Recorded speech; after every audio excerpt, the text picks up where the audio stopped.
കളിൽ തെറ്റായ അവകാശവാദങ്ങളും അർദ്ധസത്യങ്ങളും കുത്തിനിറച്ച് ഗവൺറെ കൊണ്ട് പ്രസംഗിപ്പിച്ചിട്ടുള്ള ഒരു തെറ്റായ ഡോക്യുമെന്റാണ് ഈ ഗവർണറുടെ നയപ്രഖ്യാപന പ്രസംഗം. ഒരു ഗവൺമെന്റിന്റെ പരാജയം വരികളിടയിലൂടെ മുഴച്ചു നിൽക്കുകയാണ്. സർക്കാർ കടുത്ത സാമ്പത്തിക പ്രതിസന്ധിയിലാണ് എന്ന് തുറന്ന് സമ്മതിക്കുന്നതാണ് നയപ്രഖ്യാപനം. കേന്ദ്രത്തിൽ നിന്ന് 53,000 കോടി ലഭിക്കാനുണ്ട് എന്ന് പറഞ്ഞു നടന്നിരുന്ന സർക്കാർ ആ പറഞ്ഞിരുന്ന കാര്യങ്ങളൊന്നും ഇതിനകത്ത് പറയുന്നില്ല. ഇപ്പൊ വേറെ അക്കൗണ്ടാണ് പറയുന്നത്. നേരത്തെ 53,000 കോടി കേന്ദ്രത്തിൽ നിന്ന് കിട്ടാനുള്ള കണക്കുകൾ ധനകാര്യമന്ത്രിയും മുഖ്യമന്ത്രിയും പറഞ്ഞിരുന്നതല്ല. ആ കണക്കിലല്ല ഇപ്പോൾ കേന്ദ്രത്തിൽ നിന്ന് കിട്ടാനുള്ള കണക്കുകൾ ഈ പ്രസംഗത്തിൽ പറയുന്നു. അത് സുപ്രീം കോടതിയിൽ കൊടുത്ത കേസിലും ഇവിടെ രാഷ്ട്രീയ പ്രചരണത്തിന് വേണ്ടി പറഞ്ഞ കാര്യങ്ങളൊന്നും പറഞ്ഞിട്ടില്ല. അതുപോലെ സർക്കാർ ഉയർത്തിപ്പിടിക്കുന്ന ജനാധിപത്യ മതേതര മൂല്യങ്ങളെക്കുറിച്ച് ആണ് പറയുന്നത്. ഈ സംസ്ഥാനത്തിന്റെ ചരിത്രത്തിൽ ഇല്ലാത്ത തരത്തിൽ മന്ത്രി സജി ചെറിയാൻ ഏറ്റവും വലിയ ഒരു വർഗീയവാദം ഉയർത്തി അദ്ദേഹത്തെ മന്ത്രിസഭയിൽ ഇരുത്തിക്കൊണ്ടാണ് ഈ ഗവൺമെന്റ് മതേതര മൂല്യങ്ങൾ ഉയർത്തിപ്പിടിക്കുന്നു എന്നുള്ള അവകാശവാദം ഉന്നയിക്കുന്നത്. അതിദാരിദ്ര്യമുക്ത സംസ്ഥാനമായി കേരളം എന്ന പച്ചക്കള്ളം വീണ്ടും കൊട്ടിഘോഷിക്കുന്നത് കേരളത്തിലെ പാവങ്ങളോടുള്ള അനീതിയാണ്.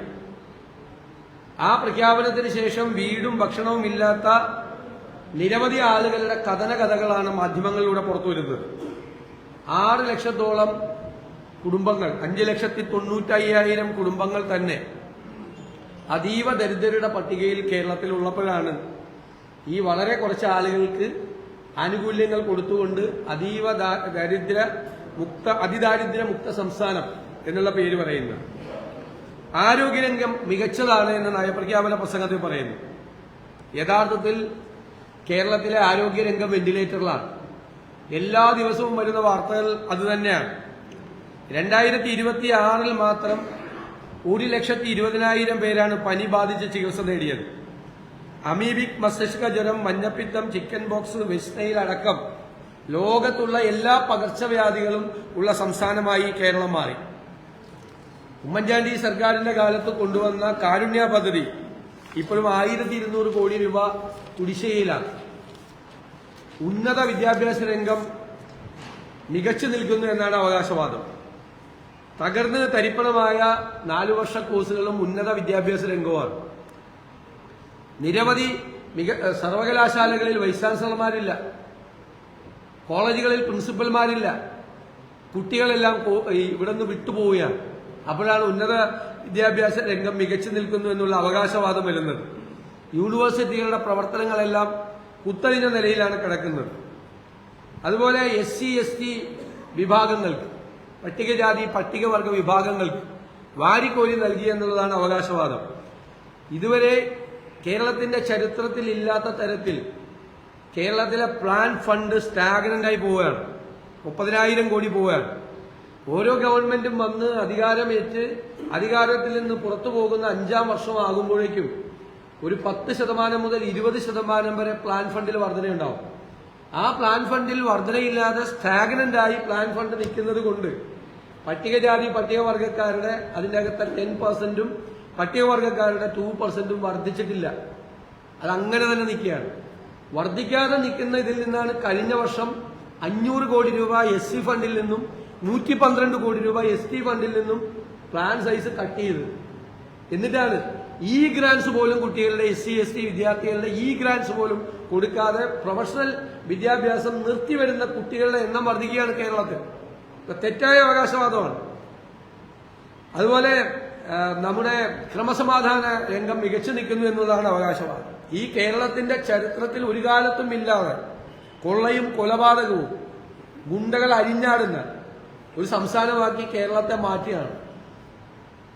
മയക്കുമരുന്ന് മാഫിയ അഴിഞ്ഞാടുകയാണ്. അവർക്ക് എല്ലാ സൗകര്യങ്ങളും ചെയ്തു കൊടുക്കുകയാണ് കേരളത്തിൽ. അവർക്ക് കുട പിടിച്ചു കൊടുക്കുന്ന ഒരു ഭരണകൂടമാണ് കേരളത്തിൽ. ആ മയക്കുമരുന്ന് മാഫിയോട് അനുബന്ധിച്ച് തന്നെ വലിയ ക്രിമിനൽ സംഘങ്ങൾ കേരളത്തിൽ വളരുകയാണ്. ഒരുപാട് ഗുണ്ടകൾ തെരുവിലാണ്. പോലീസിന്റെ കണക്കിൽ തന്നെ ആയിരക്കണക്കിന് ഗുണ്ടകൾ കേരളത്തിലുണ്ട്. അവരെല്ലാം സ്വൈരവിഹാരം ചെയ്യുന്ന ഒരു നാടാക്കി കേരളത്തെ മാറ്റി എല്ലാ രംഗത്തും. ഇപ്പോ വൈൽഡ് ലൈഫ് ആയിട്ട് വന്യജീവി ആക്രമണത്തെക്കുറിച്ച് പറയുകയാണ്. കേരളത്തിന്റെ ചരിത്രത്തിൽ ഇതുവരെ ഇല്ലാത്ത തരത്തിൽ വന്യജീവി ആക്രമണം വർദ്ധിക്കുകയും മനുഷ്യജീവനുകൾ നഷ്ടപ്പെടുകയും കൃഷിയിടങ്ങൾ തകർന്നു പോവുകയും ചെയ്തതാണ്. മലയോരത്ത് 30 ലക്ഷത്തോളം ആളുകൾക്ക് ജീവിക്കാൻ കഴിയാത്ത സാഹചര്യം ഉണ്ടായപ്പോൾ ചെറുവിരൽ അനക്കാത്ത സർക്കാരാണ് ഈ അധികാരത്തിൽ നിന്ന് ഇറങ്ങിപ്പോകുന്ന വഴിക്ക് ഈ അവകാശവാദങ്ങൾ ഉന്നയിക്കുന്നത്. കാർഷിക രംഗം തകർച്ചയിലാണ്. എല്ലാ കാർഷിക മേഖലയിൽ നിന്ന് ആളുകൾ പിന്മാറിക്കൊണ്ടിരിക്കുകയാണ്. റബ്ബറിന് 250 രൂപയാക്കുമെന്നുള്ള അവകാശവാദം ഈ ഭരണത്തിൽ നിന്ന് ഇറങ്ങിപ്പോകുമ്പോഴും അവിടെ ബാക്കി നിൽക്കുകയാണ്. സാമൂഹ്യ സുരക്ഷാ പെൻഷൻ 2500 രൂപയാക്കും എന്ന് പറഞ്ഞ് ജനങ്ങളെ കബളിപ്പിച്ച് അധികാരത്തിൽ വന്നവരാണ്. 4.25 വർഷം കഴിഞ്ഞ് ലോക്കൽ ബോഡി ഇലക്ഷന്റെ തലയാഴ്ചയാണ് 400 രൂപ കൂട്ടിയത്. 1 രൂപ 1600 2500 ആക്കും എന്ന് പറഞ്ഞിട്ട് 4.25 വർഷക്കാലം 1 രൂപ കൂട്ടിയില്ല. എന്നിട്ട് 4.25 വർഷം കഴിഞ്ഞപ്പോ ഇനി 3 മാസം മാത്രമല്ലേ 2 മാസം മാത്രമല്ലേ ബാക്കിയുള്ളൂ. അപ്പോഴാണ് 400 രൂപ കൂട്ടിയത്. അതുപോലെ തീരപ്രദേശത്തെ ജനങ്ങളുടെ സങ്കടങ്ങൾ 12,000 കോടി രൂപയുടെ പാക്കേജാണ് ഈ ഗവൺമെന്റ് പല സമയത്തായിട്ട് പ്രഖ്യാപിച്ചത്. എഴുതി ചോദിച്ചപ്പോൾ 1 രൂപ ചെലവാക്കിയിട്ടില്ല. 5,000 കോടിയുടെ പാക്കേജ്, 2,000 കോടിയുടെ പാക്കേജ്, 3,000ന്റെ പാക്കേജ്, എല്ലാം കൂടി 12,000 കോടി രൂപയുടെ പാക്കേജാണ് പ്രഖ്യാപിച്ചത്. ഇടുക്കിക്ക് 5,000 കോടിയുടെ പാക്കേജ്, വയനാടിന് വേറെ 5,000 കോടിയുടെ പാക്കേജ്, ഇതെല്ലാം കടലാസിലായിരുന്നു. ഒരു കാര്യം നടത്തിയിട്ടില്ല കേരളത്തിൽ. സാമ്പത്തികമായി കേരളത്തെ തകർത്ത് തരിപ്പണമാക്കി. ഫിസ്ക്കൽ മിസ്മാനേജ്മെന്റ് ആയിരുന്നു കേരളത്തിൽ. ഒന്നും ചെയ്യാൻ കഴിയാതെ വിവിധ രംഗങ്ങൾ, കേരളം നേട്ടമുണ്ടാക്കിയ വിവിധ രംഗങ്ങൾ എല്ലാത്തിനെയും തകർത്തിട്ടാണ് ഇത്രയും വലിയ ഒരു തെറ്റായ ഒരു ഗവേണൻസ്, തെറ്റായ വഴിയിലൂടെ പോയ ഒരു ഭരണം ഈ കേരളത്തിന്റെ ചരിത്രത്തിൽ ഉണ്ടായിട്ടില്ല. കേരളം കണ്ട ഏറ്റവും മോശമായി പെർഫോം ചെയ്ത ഒരു ഗവൺമെന്റ് ആണ് എന്ന് ഇതിലെ ഈ അവകാശവാദങ്ങളും, ഞാൻ പറഞ്ഞ അർദ്ധസത്യങ്ങളും അവകാശവാദങ്ങളും മാത്രമാണിത്. ഈ ഡോക്യുമെന്റിന് ഒരു പ്രസക്തിയില്ല. പിന്നെ ഭരണഘടന അനുസരിച്ച് 175, 176 ആർട്ടിക്കിൾ അനുസരിച്ച് ക്യാബിനറ്റ് അംഗീകരിക്കുന്ന പ്രസംഗമാണ് ഗവർണർ വായിക്കേണ്ടത്. ഗവർണർ അത് ഡെലിബറേറ്റായി മനഃപൂർവ്വമായി അത് വിട്ടുകളയോ കൂട്ടിച്ചേർക്കുകയോ ചെയ്തിട്ടുണ്ടെങ്കിൽ അത് തെറ്റാണ്. ഗവർണർക്ക് അതിനുള്ള അധികാരമില്ല. സ്വന്തം കാര്യങ്ങൾ പറയാൻ ഉള്ള റോളല്ല ഗവർണറുടെ നയപ്രഖ്യാപന പ്രസംഗം. അതിനോട് ഗവൺമെന്റ് പറഞ്ഞതിനോട് ഞങ്ങൾ യോജിക്കുന്നു. പക്ഷെ ക്യാബിനറ്റ് അപ്രൂവ് ചെയ്ത ഈ പ്രസംഗം ഇത് തെറ്റായ അവകാശവാദങ്ങളാണ് മുഴുവൻ ഉള്ളത് എന്ന കാര്യത്തിൽ ഞങ്ങൾക്ക് യോജിപ്പുണ്ട്. പിന്നെ ഗവർണറുമായിട്ട് ഇതിനു മുമ്പും ചെയ്തിട്ടുണ്ട്. പക്ഷെ ഇന്നിപ്പോ പറഞ്ഞത് തെരഞ്ഞെടുപ്പിന്റെ പശ്ചാത്തലത്തിലാണ്. ഈ സർക്കാർ പ്രതിസന്ധിയിലാകുമ്പോൾ ഗവർണറുമായിട്ടുള്ള ഏറ്റുമുട്ടൽ ഉണ്ടാവും. സർക്കാരിന്റെ അപ്പോഴത്തെ പ്രതിസന്ധി മാറിക്കഴിയുമ്പോൾ ഗവർണറായിട്ടുള്ള സെറ്റിൽമെന്റാണ്. ഈ യൂണിവേഴ്സിറ്റികൾ മുഴുവൻ ഈ ഗവർണറും ഗവൺമെന്റും തമ്മിലുള്ള തർക്കത്തിന്റെ പേരിൽ മുഴുവൻ സംഘർഷഭരിതമാക്കി. എല്ലായിടത്തും ആക്രമണങ്ങളും പ്രശ്നങ്ങളും എല്ലാമായിരുന്നു. ഒരു രാത്രി പുലർന്ന് നേരം വെളുത്തപ്പോ എല്ലാം കോംപ്ലിമെന്റ്സ് ആക്കി. എല്ലാം ഇവര് ഒത്തുതീർപ്പിലാക്കി. നേരം പുലർന്നപ്പോ ഒരു തർക്കമില്ല ഗവർണറുമായിട്ട്. വീരം വെച്ചെടുക്കുകയാണ് വൈസ് ചാൻസലർമാരെ. ആ രീതിയിലേക്ക് കൊണ്ടുപോയി. പിന്നെ എന്തിനാണ് ഇവര് കേരളത്തെ കബളിപ്പിച്ചത്? അതിന്റെ ഒരു നാടകം ആണ് ഇന്നിവിടെ സഭയിൽ പറഞ്ഞത്. പക്ഷെ ഞങ്ങൾ ഇൻ പ്രിൻസിപ്പൽ അതിനോട് യോജിക്കുന്നു. ഭരണഘടനാപരമായി ഗവർണർക്ക് ഇല്ലാത്ത അധികാരമാണ് ഗവർണർ പ്രയോഗിച്ചത്. പക്ഷെ ഇവര് ഗവർണറും ഗവൺമെന്റും തമ്മിലുള്ള തർക്കം എന്ന് പറഞ്ഞപ്പോൾ ആളുകൾ ചിരിച്ചു തുടങ്ങി കേരളത്തിൽ. അതാണ് സ്ഥിതി. അപ്പോ മാത്രമല്ല ഇനിയുള്ള വലിയ പ്രഖ്യാപനങ്ങൾ നടന്നതാണ് ഈ നയപ്രഖ്യാപന പ്രസംഗത്തിൽ. 10 കൊല്ലം ചെയ്യാതിരുന്ന കാര്യങ്ങൾ ഇവർ ഇനി നടത്തുമെന്ന് പറഞ്ഞാൽ ആരും വിശ്വസിക്കാനാണ്. അപ്പോൾ അതിനൊരു വിശ്വാസ്യത പോലും നഷ്ടപ്പെട്ട ഒരു ഡോക്യുമെന്റാണ് ഈ ഗവർണറുടെ നയപ്രഖ്യാപന പ്രസംഗം എന്ന് പ്രത്യേകം പറയും.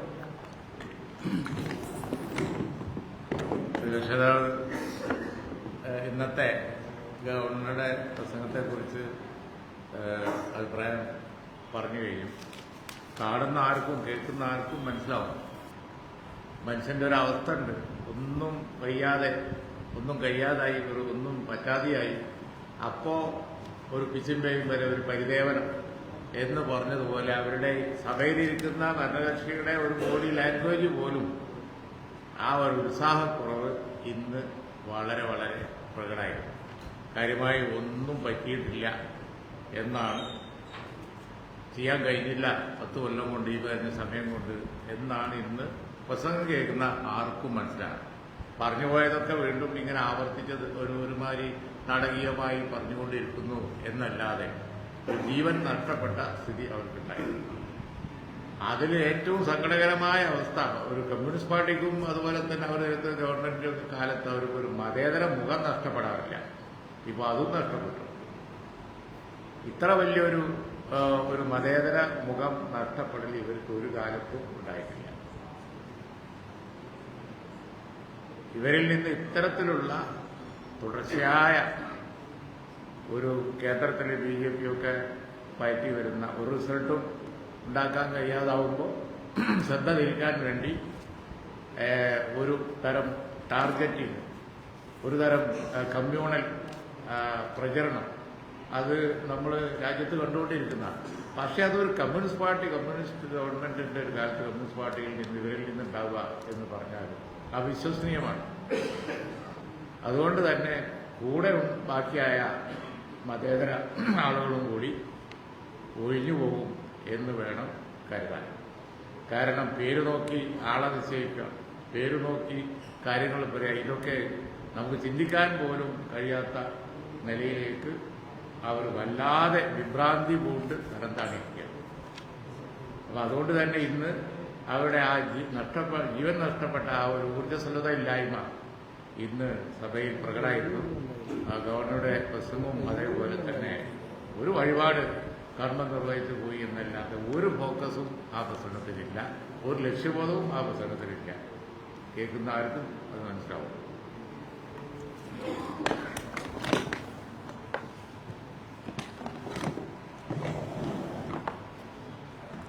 പ്രതിപക്ഷ നേതാവും പ്രതിപക്ഷ ഉപനേതാവും ചൂണ്ടിക്കാണിച്ചതുപോലെ നിരാശാജനകമായ ഒരു നയപ്രഖ്യാപനത്തിൻ്റെ ഭാവമാണ് ഇന്ന് ഗവർണറോട് നടത്തിയത്.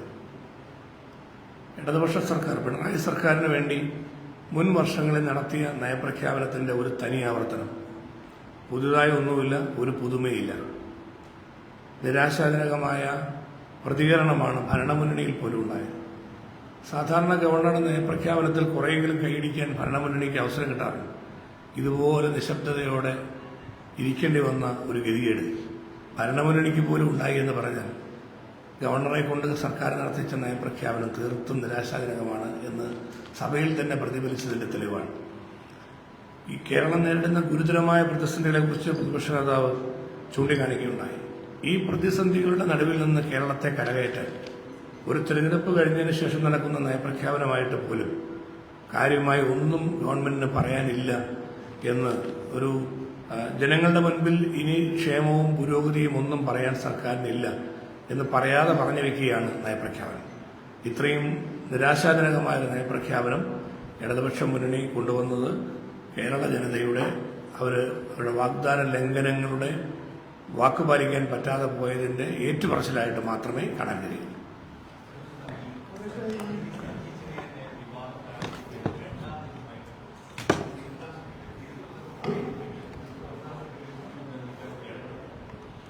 ഇത് മുഖ്യമന്ത്രിയുടെ അറിവോടുകൂടി CPM പ്ലാൻ ചെയ്ത് നടത്തുന്ന ഒരു ഭൂരിപക്ഷ വർഗീയവാദത്തിന്റെ തുടർച്ചയാണ്. ഇത് മുഖ്യമന്ത്രി ആദ്യം പറഞ്ഞതാണ്. ഡൽഹിയിലെ പത്രസമ്മേളനത്തിൽ അദ്ദേഹം പറഞ്ഞതാണ്. ഒരു ഇംഗ്ലീഷ് പത്രത്തിന് കൊടുത്ത പത്രസമ്മേളനത്തിൽ മലപ്പുറത്തെക്കുറിച്ച് പരാമർശം ആദ്യം തുടങ്ങിയത് മുഖ്യമന്ത്രിയാണ്. അതിനു മുമ്പ് മുഖ്യമന്ത്രിയുടെ PR ഏജൻസി ഡൽഹിയിലെ മാധ്യമങ്ങൾക്ക് മുഴുവൻ ഒരു ലഘു വിവരണം കൊടുത്തു ഇതിനെ സംബന്ധിച്ച്. അതിനുശേഷം ആ കൊടുത്ത ലഘു വിവരണം മുഖ്യമന്ത്രി ഒരു ഇന്റർവ്യൂവിൽ ആവർത്തിച്ചു. പിന്നീട് അത് നിഷേധിച്ചു. മുഖ്യമന്ത്രി കൊടുത്ത ഇന്റർവ്യൂ ആ പത്രവും പറഞ്ഞു മുഖ്യമന്ത്രി കൊടുത്തതാണ്, പിന്നീട് നിഷേധിച്ചാണ്. അത് വീണ്ടും കേരളത്തിൽ വന്ന് ചില സമുദായ നേതാക്കളെ കൊണ്ട് പറയിപ്പിച്ചു. അതിനുശേഷം പഴയ മുൻ മന്ത്രി AK ബാലന്റെ ഞെട്ടിക്കുന്ന പ്രസ്താവന വന്നു. ഇതേ സീരീസിലാണ് എല്ലാം. അതിനുശേഷമാണ് ഏറ്റവും അവസാനത്തത് സജി ചെറിയാലോ വന്നിരിക്കുന്നത്. കേരളത്തിന്റെ രാഷ്ട്രീയ ചരിത്രത്തിൽ, ഭരണചരിത്രത്തിൽ ഒരു മന്ത്രിയോ ഒരു രാഷ്ട്രീയ നേതാവോ നടത്താത്ത ഞെട്ടിക്കുന്ന പരാമർശമാണ് സജി ചെറിയാൻ നടത്തിയത്. ജയിച്ചു വന്നവരുടെ ജാതി നോക്കാനാണ് പറഞ്ഞത്.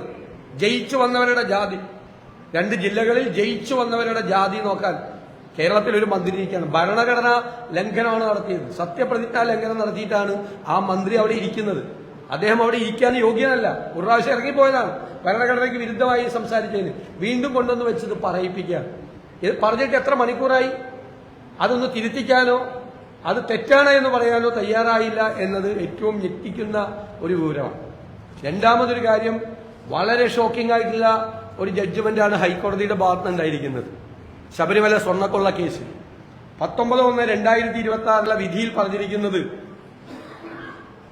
ശബരിമല ക്ഷേത്രത്തിൽ സ്വർണ്ണപ്പാളികൾ സ്ഥാപിച്ച ദ്വാരപാലക ശില്പവും കട്ടളപ്പാളിയും അടക്കമുള്ള അമൂല്യ വസ്തുക്കൾ 2019 CPM നേതൃത്വം നൽകിയ ബോർഡിന്റെ ഒത്താശയോടെ മുഴുവനായി മാറ്റിയെന്നാണ് കോടതി കണ്ടെത്തിയിരിക്കുന്നത്.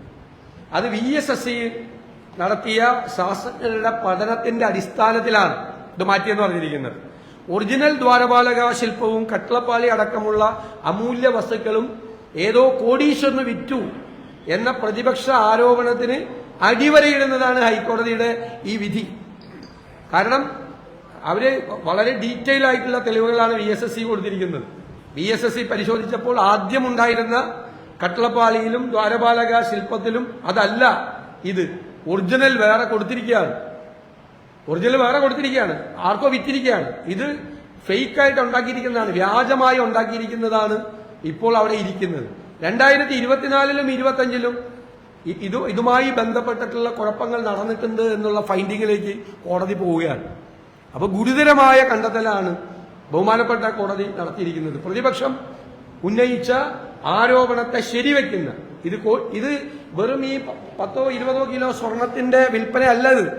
അതിന്റെ അപ്പുറം ഇത് പുരാവസ്തുക്കൾ വിൽക്കുന്ന അന്താരാഷ്ട്ര മാഫിയയും കൂടി ബന്ധപ്പെടുത്തി നടത്തിയിരിക്കുന്ന 100 കണക്കിന് കോടി രൂപയുടെ കച്ചവടമാണ്. ഇതിന്റെ വിശദാംശങ്ങൾ അന്വേഷിച്ചു പോകുമ്പോൾ ഒരുപാട് പ്രധാനപ്പെട്ട ആളുകൾ ഇതിന്റെ അകത്ത് പ്രതികളായി മാറും. അന്വേഷണം നടന്നാൽ കോടതിയുടെ നിരീക്ഷണത്തിൽ SIT ആ അന്വേഷണം നന്നായി നടത്തുമെന്ന് തന്നെയാണ് ഞങ്ങൾ വിചാരിക്കുന്നത്. മുഖ്യമന്ത്രിയുടെ ഓഫീസിന്റെ സമ്മർദ്ദം SITയുടെ മീതെ ഉണ്ടെങ്കിലും അത് അതിജീവിച്ച് അന്വേഷണം ശരിയായ ദിശയിൽ പോകും എന്ന് ഞങ്ങൾ വിചാരിക്കുന്നു. ഇപ്പോഴും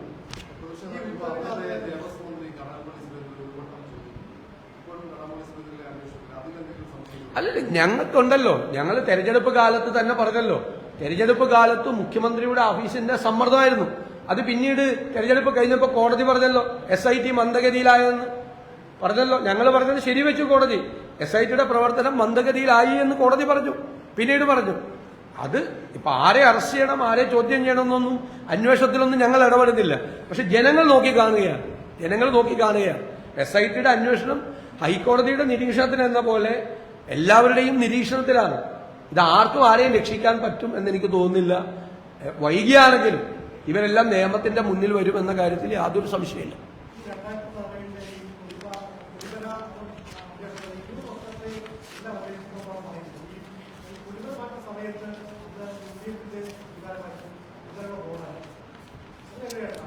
അതെല്ലാം ആ കാലത്ത് നടന്നിരിക്കുന്നത് എല്ലാം കോടതി അപ്രൂവ് ചെയ്തിട്ടുണ്ട്.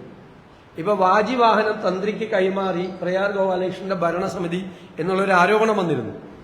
അത് 2/3/2017 ശബരിമലയിലെ അഡ്വക്കേറ്റ് കമ്മീഷണർ കോടതിക്ക് നൽകിയ റിപ്പോർട്ടിൽ ഈ വാജിവാഹനം തന്ത്രിക്ക് നൽകിയത് വിധിപ്രകാരമാണെന്ന് പറയുന്നുണ്ട്. ഈ പരിപാടിയിൽ അന്നത്തെ ഒരു CPM ദേവസ്വം ബോർഡ് മെമ്പർ കൂടി പങ്കെടുത്തിരുന്നു. അതല്ല പ്രസക്തി. അത് കോടതി അംഗീകരിച്ചിട്ടുണ്ട്. വിധിപ്രകാരമാണ് എന്നുള്ളത് ഹൈക്കോടതി അംഗീകരിച്ചിട്ടുണ്ട്. അത് പരസ്യമായിട്ടാണ് നടത്തിയത്. അതായത് തന്ത്രവിധി പ്രകാരമാണ് അത് കൈമാറിയിരിക്കുന്നത് എന്നാണ് അഡ്വക്കേറ്റ് കമ്മീഷണർ, ഹൈക്കോടതി നിയോഗിച്ച അഡ്വക്കേറ്റ് കമ്മീഷണർ കോടതിയിൽ റിപ്പോർട്ട് കൊടുത്തു. Thereafter the different parts of the Dwajam was removed and as per the tradition and the system, the Vajivahanam was given to the Tandri by the President and the wooden parts of the Dwajam were cremated in an holy atmosphere on the southern courtyard of the temple by the temple after performing the various rituals connected with the cremation of a body. അതാണ് ഇതിന്റെ താന്ത്രിക വിധിപ്രകാരം മരം ദഹിപ്പിക്കണമെന്നാണ് ഇത്. മറ്റത് ലോഹം തന്ത്രിക്ക് കൈമാറണമെന്ന്. എല്ലാവരുടെയും സാന്നിധ്യത്തിൽ പരസ്യമായിട്ടാണ് അത് ചെയ്തത്. അതിനെ കോടതി അംഗീകരിച്ചിട്ടുണ്ട്. അതിന്റെ എല്ലാ കാര്യങ്ങളും പറഞ്ഞിട്ട് in the presence of several thousands of devotees and the learned commissioner rightfully calls this a major historical event with respect to the temple എന്നാണ് ഹൈക്കോടതിയുടെ വിധിയിൽ പറഞ്ഞിരിക്കുന്നത്. ആ കൈമാറ്റം നിയമപരവും താന്ത്രിക വിധിപ്രകാരമാണ് എന്നാണ്. അതിന്റെ കളവല്ല. അത് അങ്ങനെ ചെയ്യാൻ പാടില്ല. ലോഹത്തിനുള്ള പ്രതിഷ്ഠ തന്ത്രിക്ക് കൈമാറണം, മരത്തിൻ്റെത് ദഹിപ്പിക്കണം. അതാണ് അതിന്റെ കറക്റ്റായിട്ടുള്ള ഇതുണ്ട്. അത് ഇതെന്തറിയോ, ഇപ്പൊ നടന്ന സ്വർണ്ണക്കൊള്ളയിൽ നിന്നും ശ്രദ്ധ തിരിക്കാൻ വേണ്ടിയിട്ടാണ് ഈ ധ്വജത്തിന്റെ കാര്യവും വാജിവാഹനവും ഒക്കെ പറഞ്ഞത്. അതെല്ലാം കോടതിയുടെ പൂർണ്ണമായ നിരീക്ഷണത്തിൽ നിയമപരമായി താന്ത്രിക വിധിപ്രകാരം നടന്നിട്ടുള്ളതാണെന്ന് തെളിഞ്ഞു കഴിഞ്ഞു. ഇതിൽ നിന്ന് ശ്രദ്ധ തെറ്റിക്കാൻ വേണ്ട 3 പ്രധാനപ്പെട്ട CPM നേതാക്കൾ ജയിലിൽ കിടക്കുകയാണ്. അവർക്കെതിരെ നടപടി പോലും എടുക്കുന്നില്ല. നടപടിയെടുക്കാൻ പേടിയാണ്. അവർ കൂടുതൽ ആളുകളുടെ പേര് പറയുമെന്നുള്ള പേടിയാണ്. കൂടുതൽ CPM നേതാക്കന്മാരുടെ പേര് പറയുമെന്നുള്ള പേടിയാണ്. ഇത് കേരളത്തിൽ ഞെട്ടലോടുകൂടിയാണ് ഇതെല്ലാവരും കാണുന്നത്. ആദ്യം ഈ പൊതിഞ്ഞ സ്വർണം മാറ്റിയെന്നാണ് എല്ലാവരും വിചാരിച്ചത്. ഇപ്പോഴാണ് നമുക്ക് മനസ്സിലായത് 30 ദിവസവും 1 മാസവും 9 ദിവസവും ചെന്നൈയിൽ എത്താൻ എടുത്തു ഇത് ദ്വാരപാലക ശില്പം. അപ്പൊ എന്തായിരുന്നു ഇത്? ഇവിടെ വെച്ചുകൊണ്ട് ഇതിന്റെ വ്യാജനം ഉണ്ടാക്കുകയായിരുന്നു. വ്യാജനം ഉണ്ടാക്കി കഴിഞ്ഞപ്പോഴാണ് ഇത് വ്യാജനാണ് കൊണ്ടുപോയത് ചെന്നൈയിലേക്ക്, ഒറിജിനൽ വിൽക്കുകയാണ് ചെയ്തത്. അതാണ് പ്രതിപക്ഷം ഉന്നയിച്ച ആരോപണം. ആ പ്രതിപക്ഷം ഉന്നയിച്ച ആരോപണമാണ് VSSCയിലെ ശാസ്ത്രീയമായ സയന്റിഫിക്കായ തെളിവെടുപ്പിന് ശേഷം കോടതി പറഞ്ഞിരിക്കുന്നത് പ്രതിപക്ഷം ഉന്നയിച്ച അതേ ആരോപണമാണ്. കറക്റ്റ്.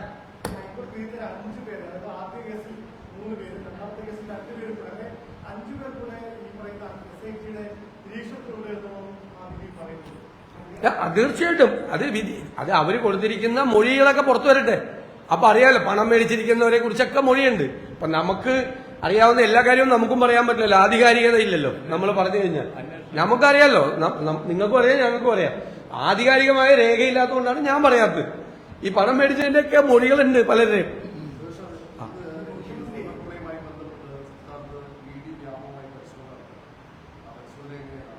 അല്ല, അത് നോക്കട്ടെ. ഒരു ഏജൻസിയല്ലേ, സെൻട്രൽ ഏജൻസിയല്ലേ നടത്തുന്നത്.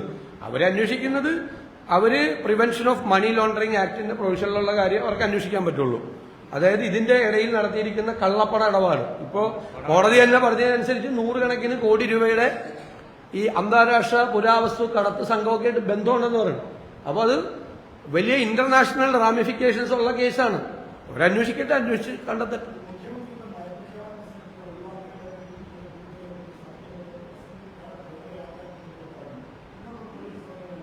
എങ്ങനെ? അല്ലല്ല, അത് ഞാൻ പറഞ്ഞല്ലോ, ഞാൻ ആദ്യം തന്നെ പറഞ്ഞു. അതായത് ആർട്ടിക്കിൾ 176 അനുസരിച്ചിട്ടാണ് ഗവർണറുടെ നയപ്രഖ്യാപന പ്രസംഗം. അത് ക്യാബിനറ്റ് തയ്യാറാക്കി കൊടുക്കുന്ന പ്രസംഗമാണ് ഗവർണർ വായിക്കേണ്ടത്. ഗവർണർക്ക് പേഴ്സണൽ വ്യൂസ് പറയാനുള്ള അധികാരമില്ല. ഗവർണർക്ക് കൂട്ടിച്ചേർക്കാനോ വിട്ടുകളയാനുള്ള അധികാരമില്ല. അതൊരു ഭരണഘടനാപരമായ കാര്യമാണ്. അതിനോട് ഞങ്ങൾ യോജിക്കുന്നു. പക്ഷേ ഗവർണറും ഈ സർക്കാരും തമ്മിലുള്ള തർക്കം എന്ന് പറഞ്ഞാൽ ആളുകൾ ചിരി തുടങ്ങുമ്പോൾ. കാരണം ഏത് രാത്രി വേണമെങ്കിലും സെറ്റിൽമെന്റ് ആവാം.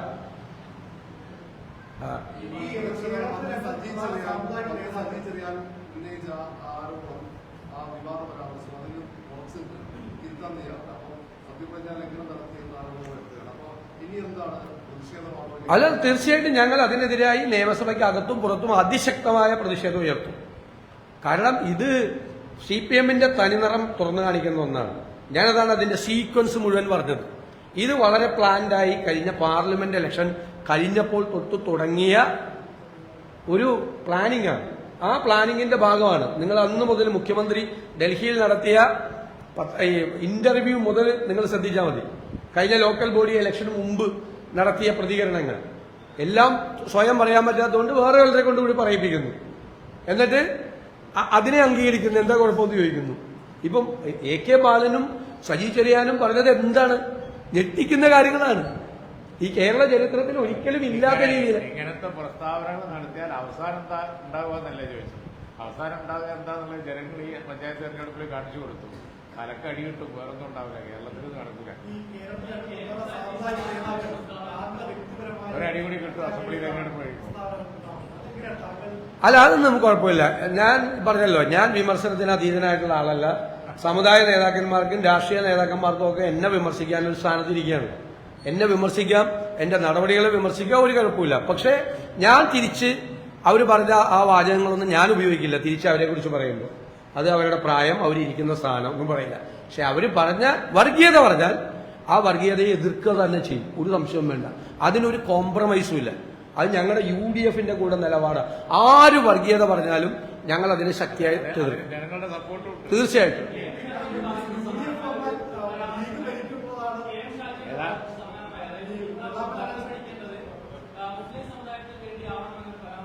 അല്ല, അത് അങ്ങനെയൊന്നുമല്ല അദ്ദേഹം പറഞ്ഞത്. അതൊക്കെ അവരുടെ പാർട്ടി ഇതിന്റെ അകത്ത് പറഞ്ഞതാണ്. നമ്മുടെ എല്ലാവരുടെയും ഇതാണ് ഈ ഗവൺമെന്റ് പോകണം എന്ന് എല്ലാവരും ആഗ്രഹിക്കുന്നു. കേരളത്തിലെ എല്ലാവരും കഷ്ടപ്പാടിലും ദുരിതത്തിലുമാണ്, എല്ലാ വിഭാഗം ആളുകളും തിരിച്ചു വരണം.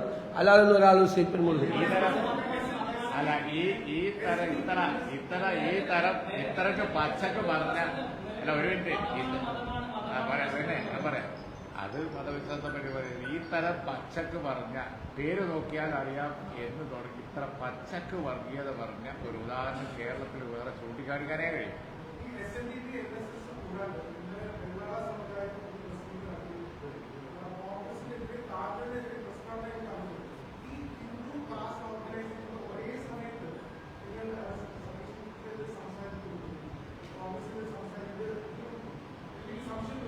അല്ല, അതൊക്കെ നിങ്ങൾ അന്വേഷിച്ചോ, ഞങ്ങൾക്ക് അതൊന്നും ഒരു വിഷയമല്ല. നിങ്ങൾ അന്വേഷിച്ചോ.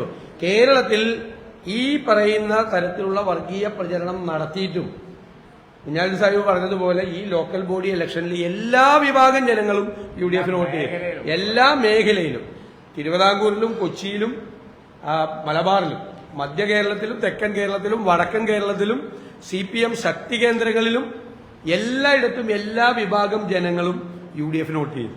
UDFന് വോട്ട് ചെയ്തത് ന്യൂനപക്ഷം മാത്രമാണ്. ന്യൂനപക്ഷം മാത്രം വോട്ട് ചെയ്താൽ കേരളത്തിലെങ്ങനെ ജയിക്കുന്നത്?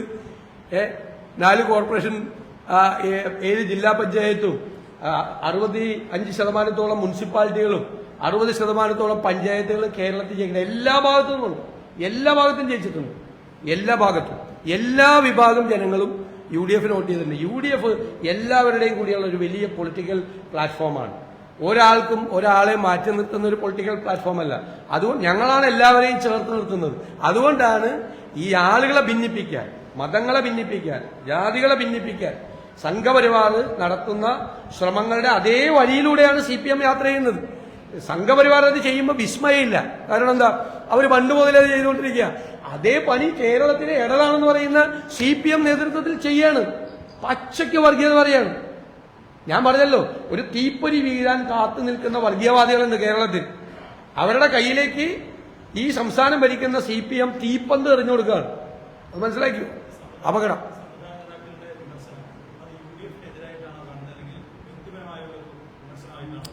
അല്ല, UDFന് എതിർക്കേണ്ട ഒരു കാര്യമില്ലല്ലോ. UDFന് എതിർക്കേണ്ട കാര്യമില്ല. ചിലപ്പോൾ എന്നെ ഇഷ്ടമില്ലാത്തതുകൊണ്ട് പറഞ്ഞാലും, ചിലപ്പോൾ എല്ലാവരും ഇഷ്ടപ്പെടണമെന്നല്ലോ. ചിലപ്പോൾ നമ്മളെ കാണുമ്പോൾ ഇഷ്ടമാവില്ല, ചിലപ്പോൾ നമ്മൾ സംസാരിക്കുന്നത് ചിലർക്ക് ഇഷ്ടാവില്ല. എല്ലാവരും ഇഷ്ടമാണ്. എന്നാൽ ചിലപ്പോൾ ഇഷ്ടമല്ലായിരിക്കും. അത് UDFനെതിരായിട്ടൊന്നും ഞങ്ങൾ എടുക്കുന്നില്ല. UDFനെതിരായി ഒരു ആക്ഷേപം ഉന്നയിക്കാൻ പറ്റില്ല. UDF ഒരു കാലത്തും ഇല്ലാത്ത തരത്തിലുള്ള ടീം UDF ആയി നിൽക്കുകയും കേരളം കണ്ട ഏറ്റവും വലിയ ഒരു ബ്രോഡർ പൊളിറ്റിക്കൽ പ്ലാറ്റ്ഫോമായി നിൽക്കുകയാണ്. എല്ലാവരെയും ചേർത്ത് നിർത്തിയ ഇൻക്ലൂസീവ് ആയിട്ടുള്ള ഒരു പൊളിറ്റിക്കൽ പ്ലാറ്റ്ഫോമാണ്. അതിന്റെ അഭിമാനത്തിലും അതിന്റെ ആത്മവിശ്വാസത്തിലാണ് ഞങ്ങൾ നിൽക്കുന്നത്. ആ ഒരാൾക്കും UDFനെ കുറ്റപ്പെടുത്താൻ പറ്റില്ല. നമ്മളെയൊക്കെ പറ്റി പറയാൻ പറ്റും.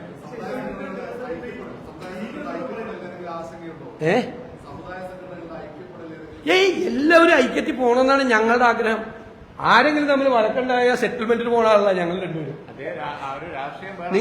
നിങ്ങള് മുനമ്പത്തും പള്ളുരുത്തിയിലും ഒക്കെ പ്രശ്നങ്ങൾ ഉണ്ടായപ്പോ ഞങ്ങൾ രണ്ടുപേരും സെറ്റിൽമെന്റിന് പോയ ആളാ. പാണക്കാട് തങ്ങൾ ഉൾപ്പെടെയുള്ള ആളെ അല്ലെ, സെറ്റിൽമെന്റ് ഒന്നിപ്പിക്കാൻ പോയ ആളുകളാണ്.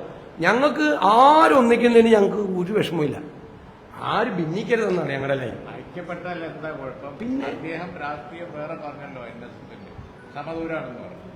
അപ്പൊ അത് പൊളിറ്റിക്കൽ പോളിസി വേറെ പറഞ്ഞു. ഐക്യം നല്ലതല്ലേ? ഐക്യത്തിലെന്താ? ഐക്യത്തിന് ഞങ്ങൾ എതിരില്ല.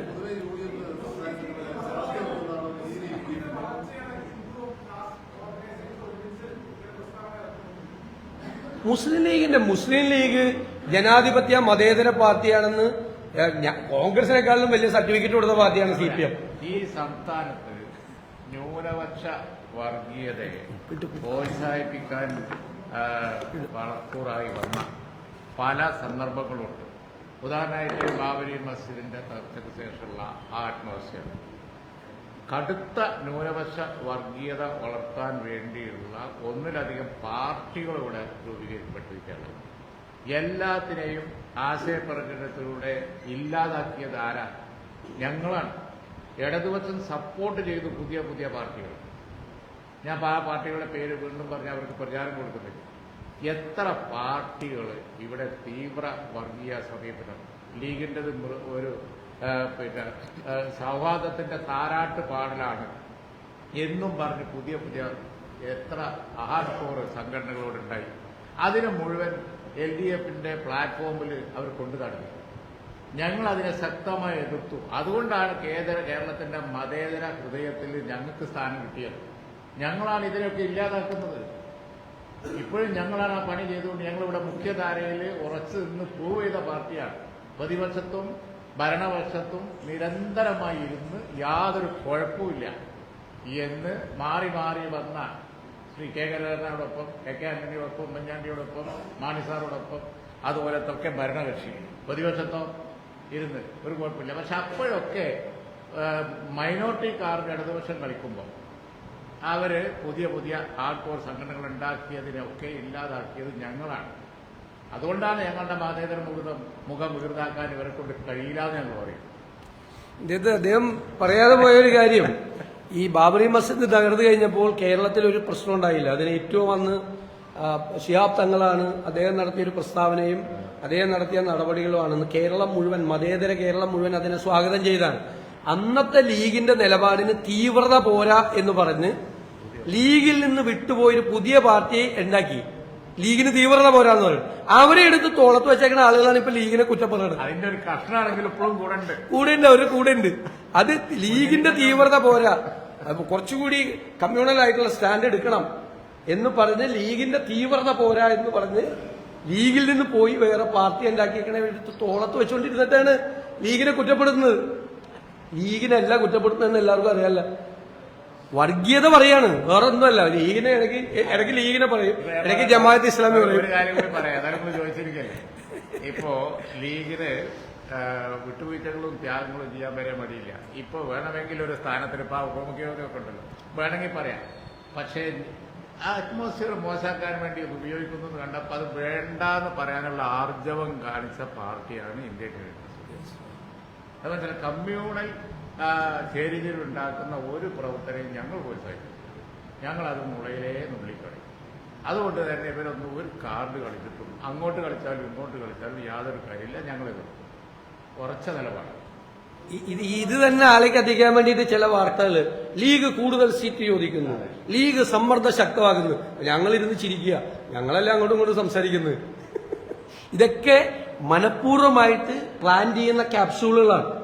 അപ്പൊ ലീഗ് UDF വന്നാൽ ലീഗ് സമ്മർദ്ദം ചെയ്യുന്നു. അതിപ്പോഴേ ലീഗ് കൂടുതൽ സീറ്റ് ചോദിക്കുന്നു, ലീഗ് സമ്മർദ്ദം കടുപ്പിക്കുന്നു എന്നൊക്കെ പറഞ്ഞ വാർത്തയാണ്. ഇതെല്ലാം മറ്റേ നറേറ്റീവിന്റെ ഭാഗമാണ്. ആ നറേറ്റീവ് കേരളത്തിൽ ഞങ്ങൾ പൊളിച്ചടുക്കും. ഇത് മതേതര കേരളമാണ് എന്ന് ആണ് ഈ 2026 തെരഞ്ഞെടുപ്പിൽ ഈ കേരളം, ഈ പ്രബുദ്ധ കേരളം പ്രൂവ് ചെയ്യാൻ പോണ അതാണ്. അതിനാണ് ഞങ്ങൾ കാത്തിരിക്കുന്നത്. ഞങ്ങൾ വരാനിരിക്കുന്ന കേരളത്തിന് വേണ്ടി കൂടിയിട്ടാണ് ഞങ്ങൾ പ്രവർത്തിക്കുന്നത്. അതാണ് ഞാൻ ഇന്നലെ പറഞ്ഞത്. പിണറായി വിജയനും VD സതീശനൊക്കെ പോവും, ഓർമ്മ മാത്രമാവും. ഈ കേരളം ഉണ്ടാവും. അപ്പോഴും നമ്മുടെ വരാനിരിക്കുന്ന തലമുറകളുണ്ടാവും അവിടെ. അവരെ സങ്കടപ്പെടുത്താൻ പാടില്ല, അവരെ ഭിന്നിപ്പിക്കാൻ പാടില്ല. നമ്മുടെ മക്കളും കൊച്ചുമക്കളും ഉള്ള ഒരു കേരളം ഉണ്ടാവും. ആ കേരളത്തിലും ഈ സെക്യുലർ കേരളമായി, മതേതര കേരളമായി കേരളത്തെ നിലനിർത്തും. അതിന് എന്തു വിലയും കൊടുക്കും, ഏതു വില കൊടുത്തും അതിനുവേണ്ടി നിൽക്കും. ഒരു കോംപ്രമൈസിനും അതിനുവേണ്ടി തയ്യാറല്ല. ആരുടെ മുമ്പിൽ അതിനുവേണ്ടി തലകുനിക്കോ മുട്ടുമടക്കില്ല. യെസ്.